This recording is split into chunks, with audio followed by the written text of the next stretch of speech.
ராகுல வந்து தொடர்ச்சியா என்ன சொல்லுவாங்க அப்படின்னா, இவர் வந்து பேசிட்டே இருக்காரு, ப்ரூஃப் கொடுக்க மாட்டேங்கிறாரு அப்படின்னு எல்லாம் பேசிட்டே இருந்தாங்க. எலெக்ஷன் கமிஷனே சொன்னாங்க, எலெக்ஷன் கமிஷன் வெளிப்படையா நாங்க 2 கடிதம் போட்ட ராகுலுக்கு, ஆனா ராகுல் தான் ரிப்ளை பண்ணல, இப்படி எல்லாம் பேசிட்டு இருந்தாங்க. ராகுல் ஆகஸ்ட் 1ஆம் தேதியே சொன்னார், என்கிட்ட ப்ரூஃப் இருக்கு, நான் வெளியிடுவேன் அப்படின்னு தெளிவா சொன்னாரு. இன்னைக்கு அந்த ப்ரூஃபை வெளியிட்டு இருக்கிறார். அவர் வந்து பிபிடி போட்டு பிரசன்டேஷனாவே வெளியிட்டு இருக்காரு. கர்நாடகால பாத்தீங்க அப்படின்னா கிட்டத்தட்ட 16 தொகுதிகள் வந்து காங்கிரஸ் ஜெயிச்சிருக்கணும், ஆனா நாங்க 9 தான் ஜெயிச்சோம், மத்த 7 தொகுதியில் நாங்க தோத்துட்டோம். இந்த தோற்கிறதுக்கான காரணமே இப்படி வாக்காளர்களை போலியாக உருவாக்குனதுதான். காங்கிரஸுக்கு 1,15,586 கிடைச்சிருக்கு, பாஜகவுக்கு 2,29,632 கிடைச்சிருக்கு. கிட்டத்தட்ட 1,14,000 வாக்குகள் அதிகமாக பாஜக வெற்றி அடைஞ்சிருக்காங்க. அந்த 1,00,000 வாக்கு, அந்த 1,14,000 கிட்டத்தட்ட 1,00,000 வாக்கை இவர்கள் திருடி இருக்காங்க. அது எப்படி திருடப்பட்டிருக்கு அப்படிங்கிற, கிட்டத்தட்ட 40,000 வாக்காளர்கள் ஓட்டு போட்டிருக்காங்க. இவங்க எல்லாம் ஓட்டு போட்டிருக்காங்க. ஆதார் கார்டு, அவங்க அந்த ஓட்டு போட்ட அட்டை இருக்கு, ரெக்கார்ட் ஆயிருக்கு எல்லாமே. சோ அப்ப அட்ரஸே இல்லாத ஆட்கள் ஒரு 40,000 பேர் வந்து ஓட்டு போட்டிருக்காங்க. இது எப்படி நடந்துச்சு? ஒரே சின்ன அட்ரஸ், ஒரே அட்ரஸ் தான், பல்கா வந்து ஓட்டு போட்டிருக்கான். அதை அவர் வந்து எக்ஸாக்டா ப்ரூஃப் பண்றாரு. ஒரு 80 ஓட்டு, ஒரே ஒரு வீடு, சிங்கிள் பெட்ரூம் வீடு, அட்ரஸ், வீட்டு நம்பர் பாத்தீங்கன்னா 30, பூத் நம்பர் 366, அந்த தொகுதியில 366 பூத்துல வீட்டு நம்பர் 30ல 80 வாக்காளர்கள் வந்து ஓட்டு போட்டிருக்காங்க. இந்த வீட்டுக்கு காங்கிரஸ் கட்சியை சார்ந்தவங்க வாலண்டியர்ஸ் போய் செக் பண்ண போறாங்க. அவங்க எல்லாம் அடிச்சு மிரட்டுறாங்க அங்க இருக்கிறவங்க. அது சிங்கிள் பெட்ரூம் ஹவுஸ்ல 80 ஓட்டு. இப்ப ஹரியானா தேர்தல் நடந்தப்ப பாத்தீங்க அப்படின்னா, சிசிடிவி ஃபுட்டேஜ் கொடுங்க, பூத்தோட அட்ரஸ் கொடுங்க, பூத்தோட சிசிடிவி ஃபுட்டேஜ் கொடுங்கன்னு கேட்டாங்க. கேட்டப்ப என்ன பண்ணாங்க அப்படின்னா, உடனே அரசியலமைப்பு சட்டத்துல election rule section 93 subsection 2A restriction to access to CCTV footage and electronic records அப்படின்னு சொல்லி ஒரு புது சரத்தை உள்ள திணிச்சு கொடுக்க வேண்டிய தேவையில்லை அப்படின்ட்டாங்க. 4,132 ஓட்டுல போட்டோவே இல்ல, சின்ன போட்டோ, இன்வாலிட் போட்டோஸ்னா அவர் வந்து ராகுல் காந்தி அந்த பிபிடி போட்டு காமிக்கிறாரு, முகமே இல்ல அதுல.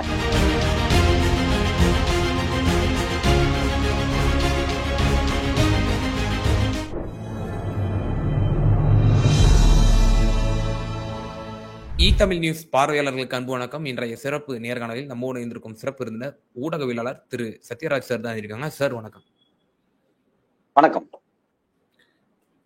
சார். இப்போ ஒரு பிக் பிரேக்கிங் நியூஸா போய் கொண்டிருப்பது என்பது, இந்த பீகாரிலே இந்த ஸ்பெஷல் இன்டென்சிவ் ரிவிஷன் மூலமாக தேர்தல் ஆணையம் மால் ஃபங்க்ஷனிங் ஈடுபட்டிருக்கிறது என்ற ஒரு பகிரங்கமான குற்றச்சாட்டுகளை ஆதாரத்தோடு பல யூடியூபர்களும் சரி, மூத்த பத்திரிகையாளர்களும் சரி, எதிர்கட்சிகளும் சரி தொடர்ந்து சட்ட போராட்டமும் அறவழி போராட்டத்தையும் வந்து நடத்திட்டு இருக்காங்க. தற்போது ராகுல் காந்தி அவர்கள் காங்கிரஸ் கட்சியினுடைய தலைமை அலுவலகத்திலே செய்தியாளர்கள் மத்தியிலே பல தரவுகளை வந்து காண்பித்திருக்கிறார். பல மால் ஃபங்க்ஷனிங் வந்து இதுல நடந்திருக்கு அப்படின்னு சொல்லி அவர் மேற்கோள் காட்டியிருக்கிறார். அது என்னென்ன மால் ஃபங்க்ஷனிங்லாம் அவர் மேற்கோள் காட்டியிருக்காரு சார்? இன்னைக்கு வந்து ரொம்ப முக்கியமான ஒரு நாளா நான் பாக்குறேன். ஏன்னா ராகுல வந்து தொடர்ச்சியா என்ன சொல்லுவாங்க அப்படின்னா, இவர் வந்து பேசிட்டே இருக்காரு, ப்ரூஃப் கொடுக்க மாட்டேங்கிறாரு அப்படின்னு எல்லாம் பேசிட்டே இருந்தாங்க. எலெக்ஷன் கமிஷனே சொன்னாங்க, எலெக்ஷன் கமிஷன் வெளிப்படையா நாங்க 2 கடிதம் போட்ட ராகுலுக்கு, ஆனா ராகுல் தான் ரிப்ளை பண்ணல, இப்படி எல்லாம் பேசிட்டு இருந்தாங்க. ராகுல் ஆகஸ்ட் 1ஆம் தேதியே சொன்னார், என்கிட்ட ப்ரூஃப் இருக்கு, நான் வெளியிடுவேன் அப்படின்னு தெளிவா சொன்னாரு. இன்னைக்கு அந்த ப்ரூஃபை வெளியிட்டு இருக்கிறார். அவர் வந்து பிபிடி போட்டு பிரசன்டேஷனாவே வெளியிட்டு இருக்காரு. அவர் என்ன பண்றாரு அப்படின்னா, ஹரியானா தேர்தல், மகாராஷ்டிரா தேர்தல், கர்நாடகா தேர்தல், இப்படி எல்லா தேர்தல்லையுமே பல முறைகேடுகள் நடந்திருக்கு அப்படின்னு வந்து அவர் சொல்றாரு. அதுக்கு குறிப்பாக கர்நாடகா தேர்தல்ல ஒரு கான்ஸ்டியூன்சி மட்டும் எடுத்துக்கிட்டு, ஒரு டிஸ்ட்ரிக்டுக்குள்ள இருக்கக்கூடிய 2 கான்ஸ்டியூன்சிக்குள்ள எப்படி இந்த ஃப்ராட் நடந்திருக்கு, அதாவது வாக்காளர் அட்டையை தயாரிக்கும் போது நடக்கக்கூடிய மிக மோசடியான செயல்கள் எப்படி நடந்திருக்கு அப்படிங்கறத பத்தி அவர் ரொம்ப தெளிவா சொல்லியிருக்காரு. முதல்ல அவர் சொன்னதை ரொம்ப ஷார்ட்டா பாத்திரலாம். அவர் வந்து என்ன சொல்றாரு அப்படின்னா, கர்நாடகா ஃபர்ஸ்ட் ஒரு கேஸ் ஸ்டடியா கர்நாடகா எடுத்து இன்னைக்கு பிரசன்டேஷன்ல காமிக்கிறாரு. கர்நாடகால அவர் வந்து 2 தொகுதியை கம்பேர் பண்றாரு. என்ன சொல்றாரு, அவருடைய வாதம் என்னவா இருக்கு அப்படின்னா, கர்நாடகால பாத்தீங்க அப்படின்னா கிட்டத்தட்ட 16 தொகுதிகள் வந்து காங்கிரஸ் ஜெயிச்சிருக்கணும், ஆனா நாங்க 9 தான் ஜெயிச்சோம், மத்த 7 தொகுதியில் நாங்க தோத்துட்டோம். இந்த தோற்கிறதுக்கான காரணமே இப்படி வாக்காளர்களை போலியாக உருவாக்குனதுதான் அப்படின்னு சொல்லி அதுல ப்ரூஃப் பண்றாரு. அதுல எந்தெந்த தொகுதியில் நாங்க தோத்தோம், எவ்வளவு மார்ஜின்ல தோத்துருக்கோம், தோத்ததுக்கான பிரச்சனை என்ன அப்படிங்கறது சொல்றாரு. முதல்ல அவர் என்ன சொல்றாரு அப்படின்னா, அவர் இந்த கேஸ் ஸ்டடியில வந்து பெங்களூர்ல ஒரே ஒரு பாச்சை மட்டும் எடுத்து வைக்கிறார். அதாவது பெங்களூருடைய வெஸ்ட் பெங்களூருடைய, சென்ட்ரல் பெங்களூருடைய ஒரு தொகுதியில அங்க நடந்த தேர்தல் பாத்தீங்களா, தேர்தலுடைய வெற்றி எப்படி ஏமாத்தப்பட்டிருக்கு, அதாவது என்ன ஃப்ராட் நடந்திருக்கு அப்படிங்கறத அவர் எக்ஸாக்டா வைக்கிறாரு. அவர் சொல்றாரு, சென்ட்ரல் பெங்களூர்ல காங்கிரஸ் வாங்கின மொத்த ஓட்டு 6,26,208 ஓட்டுகள் வாங்கியிருக்கிறாங்க. ஆனா அதே சமயத்துல பாஜக வாங்கின ஓட்டு 6,58,915 ஓட்டு, 32,700 ஓட்டு அதிக வித்தியாசத்தில் பாஜக வெற்றி அடைஞ்சிருக்கு, அவங்களுக்கு வந்து கிடைச்சிருக்கு அப்படிங்கிறாங்க. அதே டிஸ்ட்ரிக்டுக்குள்ள இருக்கக்கூடிய இன்னொரு கான்ஸ்டியூன்சி மதவ்பூர் அப்படிங்கக்கூடிய இடத்துல எப்படி இந்த வின்னிங் எப்படி டிஃபரன்ஸ் ஆயிருக்கு அப்படிங்கறத அவர் சொல்ல வர்றாரு. என்ன சொல்றாரு அப்படின்னா, காங்கிரஸுக்கு 1,15,586 கிடைச்சிருக்கு, பாஜகவுக்கு 2,29,632 கிடைச்சிருக்கு. கிட்டத்தட்ட 1,14,000 வாக்குகள் அதிகமாக பாஜக வெற்றி அடைஞ்சிருக்காங்க. அந்த 1,00,000 வாக்கு, அந்த 1,14,000 கிட்டத்தட்ட 1,00,000 வாக்கை இவர்கள் திருடி இருக்காங்க. அது எப்படி திருடப்பட்டிருக்கு அப்படிங்கிறதுக்கு 5 கிளாசிபிகேஷன் அவர் வந்து பிரிச்சு சொல்றாரு. முதல்ல என்ன சொல்றாருன்னா, டியூப்ளிகேட் ஓட்டு. அதாவது மொத்தமா பாத்தீங்க அப்படின்னா ஒரே ஆள் வேற வேற இடத்துல வேற வேற அந்த கான்ஸ்டியூன்சிகளே மல்டிபிள் டைம் ஓட்டு போடுற மாதிரி, அதாவது ஒரே ஆளுக்கு 2-3 இடத்துல வந்து வாக்கு இது இருக்கும். அப்படி மட்டுமே கிட்டத்தட்ட பாத்தீங்க அப்படின்னா 11,965 வாக்குகள், அதாவது வாக்காளர்கள் ஒரு ஆள் தான் பல இடத்துல இருப்பார். சோ இன்னும் சொல்ல போனா அவர் இங்கேயும் ஓட்டு போடுவாரு, அந்த வேற ஒரு இடத்துல ஒரு பேர் பதிஞ்சிருக்கு பாத்தீங்கன்னா அங்கேயும் போய் ஓட்டு போட்டிருக்காரு. அது மாதிரியான ஒரு கிளாசிபிகேஷன் சொல்றாங்க. இது வந்து டியூப்ளிகேட் ஓட் கேட்டகரி சொல்றாரு. ரெண்டாவது, ஃபேக் அட்ரஸ். கிட்டத்தட்ட 40,009 பூத் நம்பர் 432 ரெஃபரன்ஸ் எடுத்து சொல்றாரு. கிட்டத்தட்ட 40,000 ஓட்டுகள் வந்து அந்த வாக்காளர் பட்டியல் அட்டை இருக்கு பாத்தீங்களா, அந்த அட்டை எடுத்து அவர் டிஸ்பிளே பண்றாரு. கவர்மெண்டோடைய அபிஷியல் ரிப்போர்ட். கவர்மெண்ட் கிட்ட போய் இவங்க எலெக்ஷன் கமிஷன் கேட்கறாங்க, ஏங்க நீங்க எந்தெந்த ஓட்டு போட்டிருக்காங்க இல்லையா, இந்த மாநிலத்துல தேர்தல் நடந்திருக்கு, மொத்த ரெக்கார்ட்ஸையும் கொடுக்கும் கேட்கறாங்க. ஆனா இவங்க வந்து பிடிஎஃப்ல கொடுக்கல ரெக்கார்ட்ஸ். யாரு? Election commission. அவங்க வெறும் பிரிண்டட் பேப்பர்ஸா கொடுத்துட்டாங்க ஃபுல்லாவே. ராகுல் காந்தி அதனோட பிக்சரை போடுறாரு. கிட்டத்தட்ட 7 அடிக்கு 3-4 பண்டிலா அடுக்கி வச்சிருக்காங்க. அதை ஒருத்தர்னால உட்கார்ந்து எடுத்து படிக்கிறது அவ்வளவு கஷ்டம் அந்த டாக்குமெண்ட்ஸ். பட் இருந்தாலும் அதை அவங்க ஸ்க்ரூட்டனைஸ் பண்ணிருக்காங்க. சோ இப்ப இதுல என்ன சொல்ல வராங்கன்னா, இந்த ஃபேக் அட்ரஸ்ல பாத்தீங்க அப்படின்னா அட்ரஸே இல்ல. ஒருத்தர் போட்டோ இருக்கு, வாக்காளர் எண் இருக்கு, அவருக்கு அட்ரஸே இல்ல. அப்படி ஒரு குரூப் ஓட்டு இருக்கு. இன்னொரு ஓட்டுல அட்ரஸுக்கு பக்கத்துல ஜீரோன்னு போட்டிருக்கு. அது ஓவா ஜீரோவா என்னன்னே தெரியல. வீட்டு நம்பர் அவ்வளவுதான், ஜீரோ. ஒருத்தர் வீட்டு நம்பர் இருக்கு, நம்ம இப்பதான் தெரியுது இருக்கு. அத பேர் இருக்கு, போட்டோ இருக்கு, வீட்டு அட்ரஸ் ஜீரோ அப்படின்னு போட்டிருக்காங்க. மூணாவது பாத்தீங்கன்னா அட்ரஸ் கான்ட் பி வெரிஃபைட் அப்படின்னு போட்டிருக்கு. அட்ரஸே வெரிஃபை பண்ணல. இந்த 3 கேட்டகரியில பாத்தீங்க அப்படின்னா கிட்டத்தட்ட 40,000 வாக்காளர்கள் ஓட்டு போட்டிருக்காங்க. இவங்க எல்லாம் ஓட்டு போட்டிருக்காங்க. ஆதார் கார்டு, அவங்க அந்த ஓட்டு போட்ட அட்டை இருக்கு, ரெக்கார்ட் ஆயிருக்கு எல்லாமே.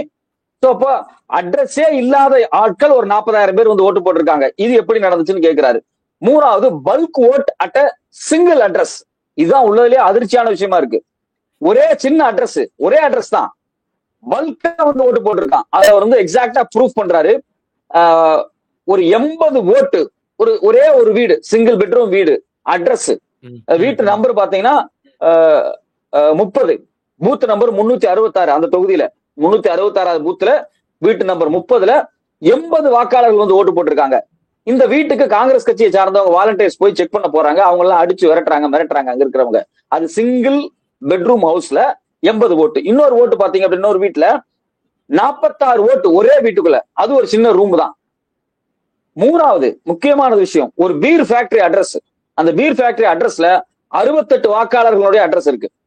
அந்த பீர் ஃபேக்டரியினுடைய அட்ரஸ் எடுத்துக்கிட்டு வாக்காளர் 68 பேருக்கு அந்த அட்ரஸ் கொடுத்துட்டாங்க. அவங்க போய் ஓட்டு போட்டிருக்காங்க. இவங்க எல்லாருமே ஓட்டு போட்டிருக்காங்க. இப்ப இவங்களுக்கு இது ஏற்கனவே வந்து மகாராஷ்டிரால அந்த சிக்கல் வந்துச்சு. ஒரு பில்டிங்ல 1000 ஓட்டுல இருந்துச்சு. ஒரே ஒரு அபார்ட்மெண்ட் மொத்தமா, நான் அபார்ட்மெண்ட்னா 100 வீடு 200 வீடு எல்லாம் இல்ல, ஒரு 4 வீடு 5 வீடு இருக்கக்கூடிய ஒரு சின்ன அபார்ட்மெண்ட்டுக்குள்ள 1000 ஓட்டு 2000 ஓட்டு வரைக்கும் ஒரு அபார்ட்மெண்ட்டுக்கு இருந்துச்சு. சோ அப்போ இப்ப நீங்க அபார்ட்மெண்ட்ல பாத்தீங்கன்னு வச்சுங்களா, 3/4 போட்டுட்டு A1 A2 A3 அப்படின்னு இருக்கு பாத்தீங்களா. A1 A2 A3 ஆளே இல்ல, வீடே இல்ல. ஆனா வந்து அபார்ட்மெண்ட்ஸ்ல வீடு மாதிரி கணக்கு காமிச்சு மகாராஷ்டிரால ஓட்டு போட்டிருக்காங்க. அது ஏற்கனவே இந்தியன் எக்ஸ்பிரஸ் கட்டுரையில ராகுல் அதை தெளிவா எழுதி வந்து அதை அம்பலப்படுத்தினாரு. இது ரொம்ப அதிர்ச்சியான ஒரு செய்தி அப்பவே வந்துச்சு. சோ இப்ப இதுல வந்து ஆதாரப்பூர்வமா கொடுக்குறாரு. இந்த கான்ஸ்டியூன்சில, இந்த பூத்துல, அங்க இருக்கக்கூடிய பட்டியல்ல அந்த வீட்டு number, booth number 366, house number 30ல கிட்டத்தட்ட 80 பேர் இருக்காங்க அவங்க எல்லாம் யாருன்னு போய் பார்த்தா யாருமே இல்ல. பீர் ஃபேக்டரியில 68 பேர் ஓட்டு போட்டிருக்காங்க. இது குறித்தெல்லாம் நீங்க வந்து டிஜிட்டலா கொடுக்கணும்ல. இந்த இந்த இப்ப நமக்கு என்னன்னா இவ்வளவு பேர் வந்து ஓட்டு போட்டிருக்காங்க, இவங்க யார் யாரு எங்கிறது வந்து ஓட்டு போட்டாங்க, இந்த பூத்துல என்னென்னலாம் நடந்துச்சு, சிசிடிவி ஃபுட்டேஜ் கொடுங்க அப்படின்னா சிசிடிவி ஃபுட்டேஜ் அவங்க தர மாட்டேங்கிறாங்க. சிசிடிவி ஃபுட்டேஜ் தர வேண்டியது இல்ல அப்படின்னு அரசியல் அமைப்புல, அதாவது எலெக்ஷன் ரூல்ஸ் அண்ட் ரெகுலேஷன்ஸ்ல மோடி அரசாங்கம் வந்து சில விதிகளை மாத்திட்டாங்க. இப்ப ஹரியானா தேர்தல் நடந்தப்ப பாத்தீங்க அப்படின்னா சிசிடிவி ஃபுட்டேஜ் கொடுங்க, பூத்தோட அட்ரஸ் கொடுங்க, பூத்தோட சிசிடிவி ஃபுட்டேஜ் கொடுங்கன்னு கேட்டாங்க. கேட்டப்ப என்ன பண்ணாங்க அப்படின்னா உடனே அரசியலமைப்பு சட்டத்துல election rule section 93 subsection 2A restriction to access to CCTV footage and electronic records அப்படின்னு சொல்லி ஒரு புது சரத்தை உள்ள திணிச்சு கொடுக்க வேண்டிய தேவையில்லை அப்படின்ட்டாங்க. அது மட்டும் இல்லாம இவங்க ரெக்கார்ட்ஸை கலெக்ட் பண்ணி வைக்கிறாங்கல்ல தேர்தல் ஆணையம் சிசிடிவி ஃபுட்டேஜஸ்ல, அந்த பூத் ஃபுட்டேஜ் அதை 45 நாள் அழிச்சிருவாங்க. இது இது அப்ப பாத்தீங்கன்னா இப்ப இந்த பூத்துல இவ்வளவு பெரிய ஃப்ராட் நடந்திருக்கு, வேற வேற அட்ரஸ் வந்து ஆள் வந்திருக்கான், நம்ம சிசிடிவி ஃபுட்டேஜ் செக் பண்ணலாம்னு பார்த்தா கொடுக்க மாட்டாங்க. ஏன்னா எலெக்ஷனுடைய தேர்தல் ஆணையத்துல விதியே மாற்றப்பட்டிருக்கு. அது ஒரு பெரிய வேதனையான செய்தி. 4வது முக்கியமான விஷயம் என்னன்னா இன்வேலிட் போட்டோஸ். அதாவது 4132 ஓட்டுல போட்டோவே இல்ல, சின்ன போட்டோ, இன்வாலிட் போட்டோஸ்னா அவர் வந்து ராகுல் காந்தி அந்த பிபிடி போட்டு காமிக்கிறாரு, முகமே இல்ல அதுல. அப்படி ஒரு போட்டோஸ் வந்து யூஸ் பண்ணிருக்காங்க. ரொம்ப மைக்ரோ லெவல்ல சின்ன சைஸ்ல போட்டோ போட்டு ஆட்களே இல்லாம யாருன்னே தெரியாம பேர் மட்டும் இருக்கும், போட்டோ இருக்காது. அப்படி ஒரு 4000 பேர் ஓட்டு போட்டிருக்கான். இதை விட இன்னொரு மோசமான உலகமகா மோசடி என்ன அப்படின்னா புதுசா வாக்காளர்கள் வர்றாங்க இல்லையா, நம்ம வந்து 18 வயசு தாண்டின உடனே புதுசா வருது, அவங்களுக்கு வந்து ஃபார்ம் 6ல வந்து நம்ம அவங்க பேரை ஆட் பண்ணி அவங்க நம்ம புது வாக்காளராக சேர்த்துவோம். அப்படி புது வாக்காளர்களாக முதல் முறையாக சேர்ந்த வாக்காளர்கள் ஓட்டு போட்டிருக்காங்க. எத்தனை பேர்னா கிட்டத்தட்ட 33,692 பேர். அந்த பட்டியல் எடுத்து காமிக்கிறாங்க. அவங்களுக்கு எல்லாத்துக்கும் வயசு பாத்தீங்கன்னா அதுல பெரும்பாலும் 90, 95, 92, 55, 58 அப்படின்னு இருக்கு. அது ஒரு பண்டிலே இருக்கு.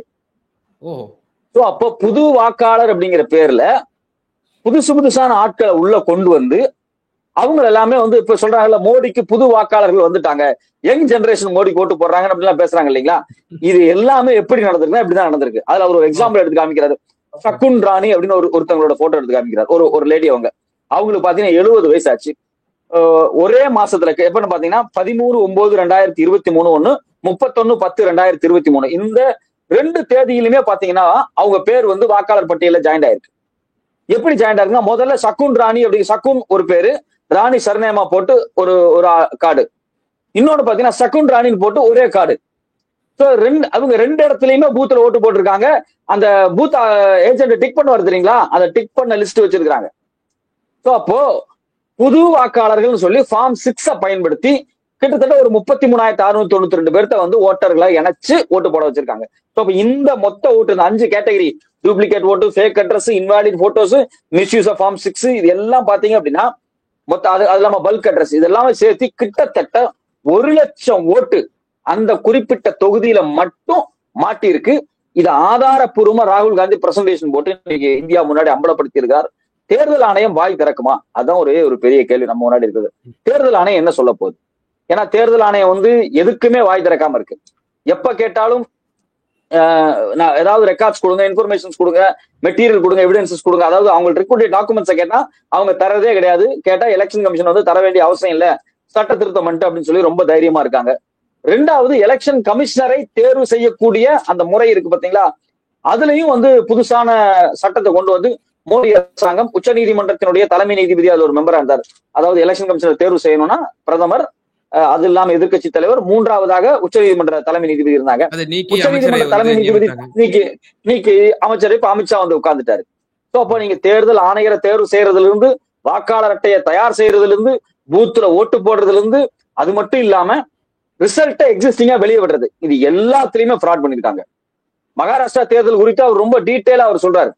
அவர் என்ன சொல்றாரு அப்படின்னா அந்த சாயங்காலம் 5 மணிக்கு மேல கரெக்டா அந்த 85 கான்ஸ்டியூன்சி பாஜக மகாராஷ்டிராவில் வெற்றி அடைந்த அந்த 85 கான்ஸ்டியூன்சில அந்த 12,000 பூத்துல கிட்டத்தட்ட 70 லட்சம் வாக்குகள் திடீர்னு அதிகமாயிருக்கு. 5 மணிக்கு மேல 70 லட்சம் பேர் போய் ஓட்டு போடணும் அப்படின்னா அடுத்த நாள் காலில் வரையே ஓட்டு போட்டுருக்கணும். ரொம்ப எக்ஸாக்டா சொல்றாரு.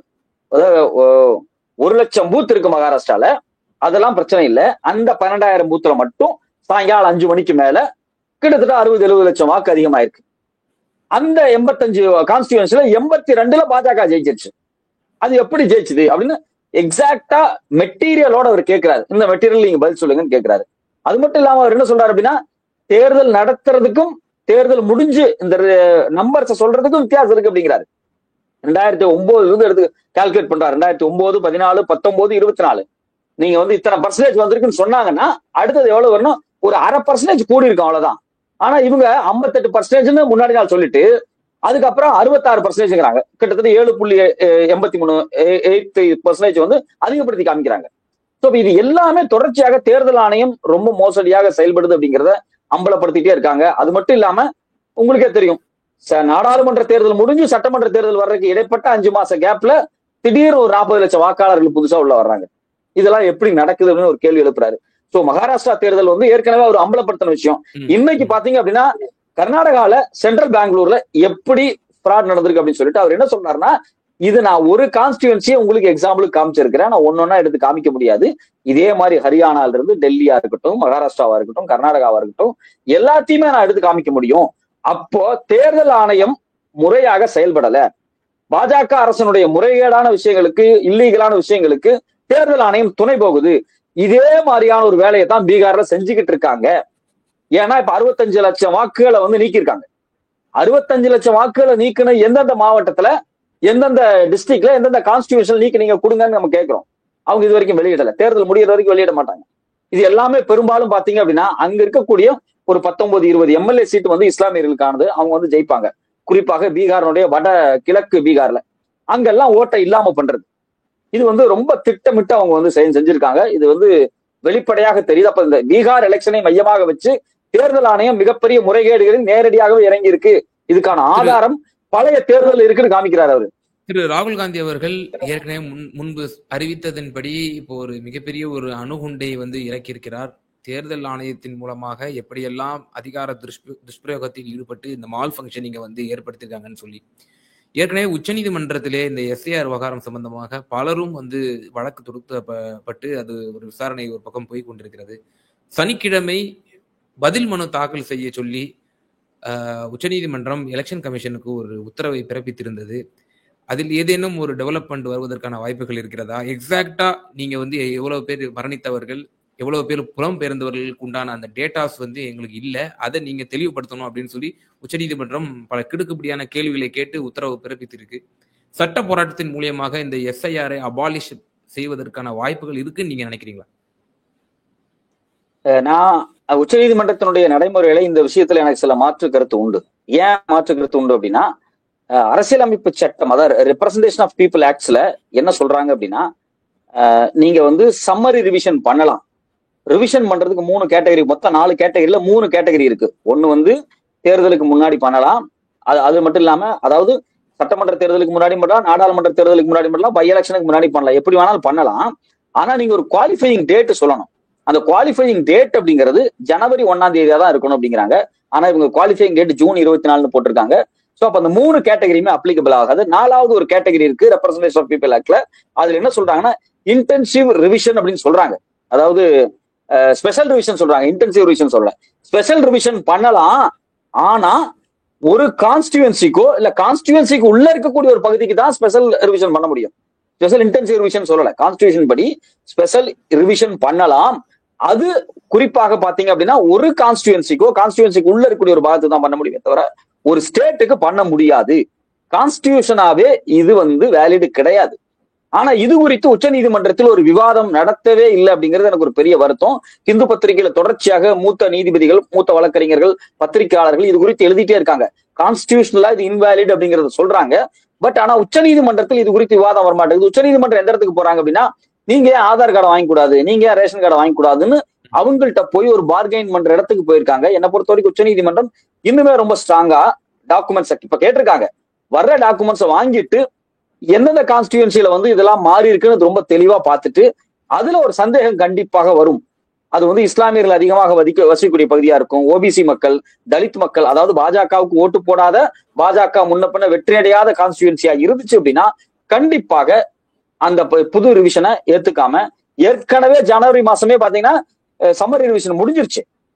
ஒரு வருஷமா உட்காந்து தேர்தல் ஆணையம், பீகார் தேர்தல் ஆணையம் சம்மர் ரிவிஷனை முடிச்சு டாக்குமெண்ட் சப்மிட் பண்ணிட்டான் போன ஜனவரியிலேயே. அந்த டாக்குமெண்டின் அடிப்படையில் இவங்க தேர்தல் நடத்தணும். அப்பதான் அது சரியா இருக்கும். உச்சநீதிமன்றம் இப்பதான் ஒரு ஒரு ஒரு முக்கியமான கேள்வியை கேட்டிருக்காங்க. ஆனா இன்னுமே உச்சநீதிமன்றம் ரொம்ப சீரியஸா எடுத்துக்கிட்டாங்கன்னா ரொம்ப நல்லது அப்படிங்கறதா என்னுடைய ஒரே ஆதங்கமா இருக்கு. இது சம்பந்தமான இறுதியான ஒரே ஒரு பார்வை, வரக்கூடிய 11ஆம் தேதி முற்றுகை பேரணியை வந்து ஆர்ஜேடி, தேஜஸ்வி அவர்கள் மற்றும் ராகுல் காந்தி தலைமையிலே நடக்க இருக்கிறது. இது ஒரு மிகப்பெரிய ஒரு போராட்டமாக வெடிக்கும் என்றும் எதிர்பார்க்கப்படுகிறது. அதே சூழ்நிலையில் மக்கள் இயக்கமாக இதில் கொண்டு செல்வதில் காங்கிரஸ் மற்றும் இன்னும் பல எதிர்க்கட்சிகள் எல்லாம் அவேரா தான் இருக்காங்கன்னு நினைக்கிறீங்களா? இந்த போராட்டம் ஒரு தாக்கத்தை ஏற்படுத்தும் நினைக்கிறீங்களா? நிறைவான கருத்து. இல்ல, இந்த போராட்டம் தாக்கத்தை ஏற்படுத்தும் தான். ஏன்னா இது ஒரு உரையாடல் துவங்கி இருக்கு. நிறைய டிஸ்கஷன்ஸ் போயிட்டு தான் இருக்கு எஸ்ஐஆர் பத்தி. மத்த இஷ்யூ மாதிரி இல்ல. எஸ்ஐஆர் பத்தி பொலிட்டிக்கல் பார்ட்டிஸும் பண்றாங்க. அதே சமயத்துல ஜனநாயக சக்திகளும் அதை பத்தி பேசுறாங்க. முக்கியமான விஷயம் என்ன அப்படின்னா, இது வந்து சிறுபான்மையின மக்களுக்கு மட்டும் கிடையாது, ஒட்டுமொத்த இந்தியாவுக்கும் ஆபத்தானது. அவங்க எந்தெந்த தொகுதியில யார் யாரை பிடிக்கலையோ, எந்தெந்த கேட்டகரிஸ் பிடிக்கலையோ அதுக்கு அவங்க எல்லாம் ஓட்ட தூக்கி விட்டுருவாங்க. எல்லாத்தையும் டவுட்டபிள் சிட்டிசனா மாத்தி விட்டுருவாங்க. இவங்க வந்து வாக்காளர் அட்டையை செக் பண்றங்கிற பேர்ல சிட்டிசன்ஷிப்பை செக் பண்ணிட்டு இருக்காங்க. அதுக்கான உரிமை தேர்தல் ஆணையத்துக்கு கிடையாது. அது ஹோம் மினிஸ்ட்ரியினுடைய ஒர்க். சோ இந்த நேரத்துல இவங்க எல்லாருமே ஒன்று கூடி நின்று இது மாதிரியான முற்றுகையை நடத்துவது, இது மாதிரியான அவேர்னஸை கிரியேட் பண்றது அப்படிங்கிறது ரொம்ப முக்கியமானது. கண்டிப்பா அது ஒரு தாக்கத்தை ஏற்படுத்தும். இடதுசாரிகளும் களத்தில் இருக்காங்க, எல்லாருமே களத்தில் இருக்காங்க. இது ஒரு தாக்கத்தை ஏற்படுத்தணும். நிச்சயமா சார். பல்வேறு விவகாரங்கள்ல எங்க நேயர்களுக்கு ரொம்ப தெளிவா உங்களோட கருத்துக்களை பகிர்ந்தீங்க. மிகுந்த நன்றிகள் சார். நன்றி. நமது தமிழ் நியூஸ் சேனலில் உங்களது பொருட்களை வெறும் 500 ரூபாயில் விளம்பரம் செய்ய வேண்டுமா? தொடர்புக்கு 7806942275 தொடர்பு கொள்ளுங்கள்.